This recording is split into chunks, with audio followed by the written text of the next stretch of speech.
Goeiemôre julle en baie welkom by vanoggend se boodskap.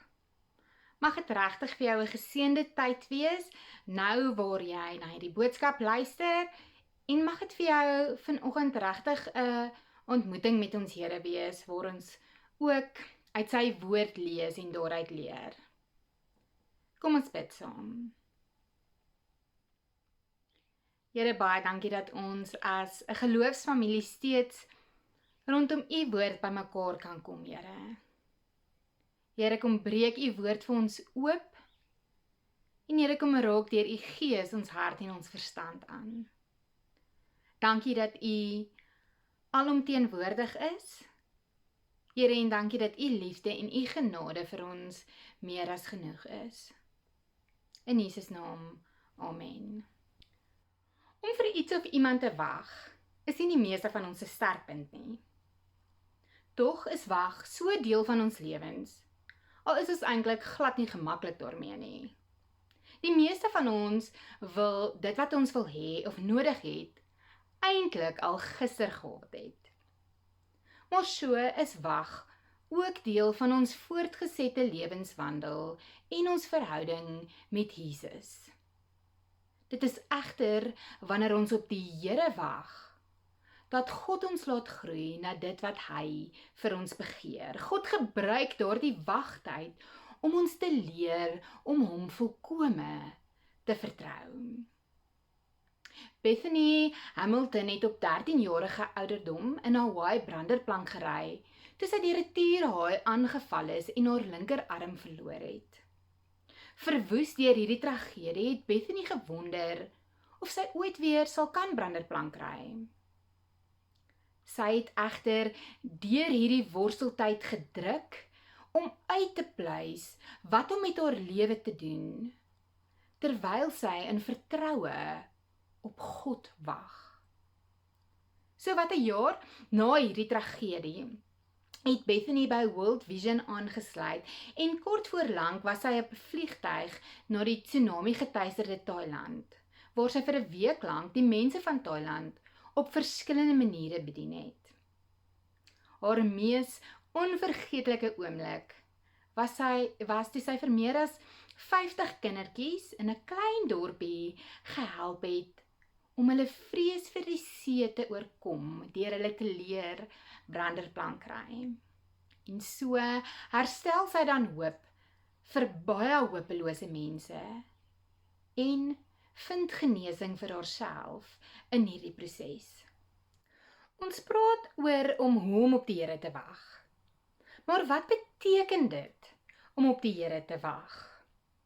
In die skrif beteken die Hebreëse woord wag in die konteks gebruik om op die Here te wag, om gretig uit te kyk en om te hoop en te verwag en te vertrou. Om te hoop en te vertrou op die Here vereis egter geloof, geduld, nederigheid, sagmoedigheid, lankmoedigheid en volharding tot die einde toe. Dit is moeilik om te wag vir die Here om verligting of uitkoms te bring. Almal van ons het iets waarvoor ons op die Here wag om te doen. Ons weet dat God getrou is. En ons weet ook dat hy goed is en lief is vir ons. Tog vind ons dit so uiters moeilik om te wag vir die Here om op te tree. Die Bybel is vol wagverhale en het baie te sê oor hoe ons moet wag. 'n Bybelse wag is nie 'n passiewe wag nie, soos wanneer mens vir 'n trein wag om op te daag nie. Dit is 'n aktiewe, dinamiese soort wag. So, hoe wag ons op die Here? Op 'n manier wat hom vereer, maar ons met hoop vul en ons krag gee om voort te gaan selfs wanneer ons voel dat ons in die donker is. Hier is 4 maniere van hoe ons op die Here kan wag. Die eerste manier is om in geloof te wag. Nou daar is 2 soorte wag. Die eerste tipe is 'n twyfelagtige, onseker, vreesvervulde wag. Ons is nie seker of God gaan optree nie, of hy vir ons gaan intree nie, of hy vir ons gaan deurkom nie. Maar die tweede wag is om te wag in sterk geloof. Ons kan net nie sien hoe God dit gaan doen nie, maar nietemin vertrou ons hom, omdat ons sy karakter ken. Ons menslike begrip is buitengewoon beperk. Maar wanneer ons gelowig op die Here wag, wend ons 'n bewuste poging aan om ons eie verstand te verwerp. John Piper het gesê dat jy moontlik bewus mag wees van 3 dinge wat God op die oomblik besig is om in jou lewe te doen, terwyl God in werklikheid besig is met 10.000 dinge. Die tweede is om geduldig te wag. Om op die Here te wag vereis 2 sleutelelemente: 'n volle afhanklikheid van God en 'n bereidwilligheid om hom toe te laat om die terme te bepaal, insluitende die tydsberekening van sy plan. Om God te vertrou met die tydsberekening van gebeure is sekerlik een van die moeilikste dinge om te doen. Die gebed van die ou wat bid, Here, ek het geduld nodig en ek het dit nou nodig, is nie ver verwyderd van hoe ons dikwels ons geestelike groei en die Here se wil benader nie. Om op die Here te wag, bou karakter in die lewe van elke Christen, deurdat dit geduld behels. Wag behels die verloop van tyd, wat self ook 'n gawe van God is. Die derde is dat ons nie passief wag nie. Dit beteken nie dat ons ledig moet rondsit, terwyl ons wag dat die Here namens ons optree nie. Ons moet in ons wagtyd die werk doen wat hy aan ons gegee het om te doen. Om te wag op die Here beteken nie om te wag totdat ons uiteindelik die diens kry waarop ons gewag het nie. Nee, ons moet ons tyd vul met diens aan die Meester. Altyd op ons voete, altyd gereed om te bedien. Die opdrag om op die Here te wag beteken dat ons naby aan hom moet wees en aandag moet gee, sodat ons die geringste daad wat hy van ons wil hê, kan doen. En dan vierdens, ons wag in die woord vir die woord. Ons lees in Johannes 1 vers 1. In die begin was die woord, en die woord was by God, en die woord was God. Een van Jesus se name is Woord. Net deur daarop te let, is daar alreeds 'n groot waarheid om te leer. Terwyl ons wag vir die woord, moet ons lewens vul met die woord van God. Dit impliseer dat ons tyd moet deurbring in die geskrewe woord van God, deur Bybelstudie, sowel as om tyd deur te bring in gebed tot die woord. Ek kan nie instel hoeveel kere die Here my al vinnig gehelp het met antwoorde of vrae of in 'n rigting gestuur het wanneer ek verward was, wanneer ek my met die woord begin afsonder het nie. Om op die Here te wag impliseer om na die Here te soek. En soek is nie 'n daad van passiwiteit nie. Jesus het geleer dat die wat soek, sal vind.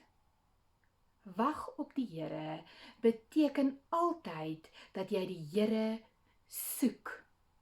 Dit beteken tyd om die woord te bestudeer, antwoorde te soek en God se beloftes te soek en te onthou. Tyd in gebed om te bid vir wysheid en vir leiding en vir onderskeiding. Tyd om te mediteer op wie God is, wat hy in ons en deur ons wil doen, en oor wat hy verwag van ons om te doen. Ingesluit hierby is om ons motiewe en ons houding en ons waardes en ons prioriteite en ons doelwitte in hierdie lewe te ondersoek en te evalueer. Die groot uitdaging van die skrif is om op die Here te wag, omdat die soewereine Here van die heelal vir ons oneindig lief is. Hy het ons lief met 'n vaste liefde en hy gee persoonlik vir ons om, soos 'n pa vir sy kinders. So het Dawid dit ook geskryf in die Psalms. Ek gaan vir julle lees Psalm 103 vers 13 tot 19. Soos 'n vader hom ontferm oor sy kinders, so ontferm die Here hom oor die wat hom dien. Hy weet waarvan ons gemaak is. Hy hou dit in gedagte dat ons stof is. Die mens, sy lewensduur is soos die van gras, soos die van 'n veldblom wat oopgaan. As die woestynwind daaroor waai, is dit weg en sy plek vir altyd leeg. Maar onverganklik is die liefde van die Here vir die wat hom dien. Sy trou vir opeenvolgende geslagte, vir die wat getrou bly aan sy verbond en sy voorskrifte nakom. Die Here het sy troon in die hemel gevestig en sy heerskappy strek oor alles en almal. Ek wil afsluit met die bemoedigende woorde van Psalm 27 vers 14 wat sê: Wag op die Here, wees sterk en laat jou hart sterk wees. Ja, wag op die Here. Kom ons bid saam. Here, ons is mens, Here. Here, en uit ons menslikheid sukkel ons om op U te wag, Here. Here, en ek kom vra dat U regtig vir ons sal help daarmee in hierdie tyd. Veral ook in hierdie tyd.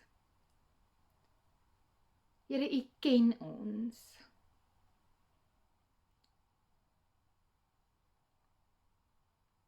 Here, dankie dat U 'n God is van liefde. Dankie dat U 'n God is wat getrou is. Dankie dat ons U karakter ook kan ken. Daarom vertrou ons op U, Here. Here, ek wil kom bid vir mense wat in hierdie tyd sukkel om vas te hou aan U, Here. Here, sukkel om U liefde en U getrouheid te ervaar. Here, maar ek wil kom bid dat U vir ons sal wys, Here, hoe ons U hande en U voete kan wees. Here, hoe ons U liefde kan uitdeel, Here, en hoe ons regtig as kinders van U kan wag op U. Here, en dit ook vir ander mense moontlik te maak. Here, kom werk deur U Gees, Here. Kom bied U self vir ons die leiding en kom gee U self vir ons die krag daarvoor. In Jesus naam. Amen.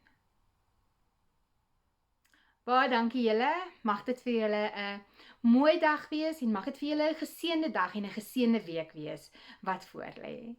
Totsiens. I will move ahead, bold and confident, taking every step in obedience while I'm waiting.